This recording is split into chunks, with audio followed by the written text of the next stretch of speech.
ನಮಸ್ಕಾರ ವೀಕ್ಷಕರೇ, ಎಲ್ಲ ನನ್ನ ವೀಕ್ಷಕರಿಗೂ ಬಿಲಿಯನರ್ ಬಾಬು ಮಾಡೋ ಅಂತ ನಮಸ್ಕಾರಗಳು. ಸ್ನೇಹಿತರೆ, ನಿಮಗೆ ಗೊತ್ತಾ ವಿಶ್ವದ ಮೊಟ್ಟ ಮೊದಲ ಸಂಸತ್ತು ಇದ್ದಿದ್ದು ಎಲ್ಲಿ ಅಂತ? ಹೌದು ಸ್ನೇಹಿತರೆ, ವಿಶ್ವದ ಮೊಟ್ಟ ಮೊದಲ ಸಂಸತ್ತು ಇದ್ದಿದ್ದು ನಮ್ಮ ಕರ್ನಾಟಕದ ಬೀದರ್ ಜಿಲ್ಲೆಯ ಬಸವ ಕಲ್ಯಾಣದಲ್ಲಿ. ಹೌದು ಸ್ನೇಹಿತರೆ, ಇದು ನಿಜ. ವಿಶ್ವದ ಮೊದಲ ಧಾರ್ಮಿಕ ಸಂಸತ್ತು ಇದ್ದಿದ್ದು ನಮ್ಮ ಬಸವ ಕಲ್ಯಾಣದಲ್ಲಿ.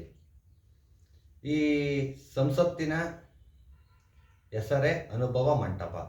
ಇದರ ಸ್ಥಾಪನೆ ಬಸವಣ್ಣವರು ಮಾಡಿದ್ದು. ಇದರ ಅಧ್ಯಕ್ಷತೆ ಅಲ್ಲಮಪ್ರಭು. ಈ 2024ರಲ್ಲಿ ಯಾವ ಥರ ಸಂವಾದ ನಡೀತಾ ಇದೆಯೋ ಪಾರ್ಲಿಮೆಂಟಲ್ಲಿ, ಅಂದಿನ ಅನುಭವ ಮಂಟಪದಲ್ಲಿ ಅಕ್ಕಮಹಾದೇವಿ ಮತ್ತು ಅಧ್ಯಕ್ಷತೆ ವಹಿಸ್ಕೊಂಡಿದ್ದಂತಹ ಅಲ್ಲಮಪ್ರಭು ಅವರ ಮಧ್ಯೆ ಸಂವಾದ ನಡೆದಿತ್ತು ಅಂತ ಹೇಳ್ತಾರೆ ಸ್ನೇಹಿತರೆ.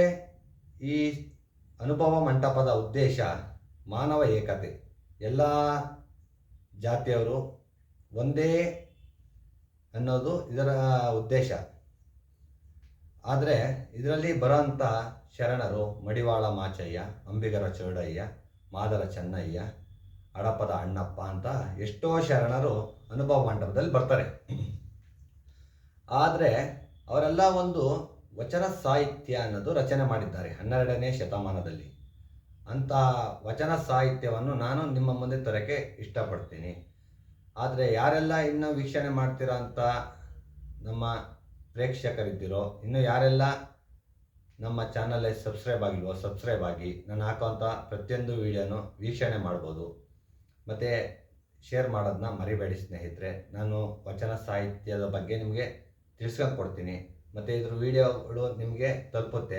ಪ್ಲೀಸ್ ಎಲ್ಲರೂ ಸಬ್ಸ್ಕ್ರೈಬ್ ಆಗಿ ಸ್ನೇಹಿತರೆ.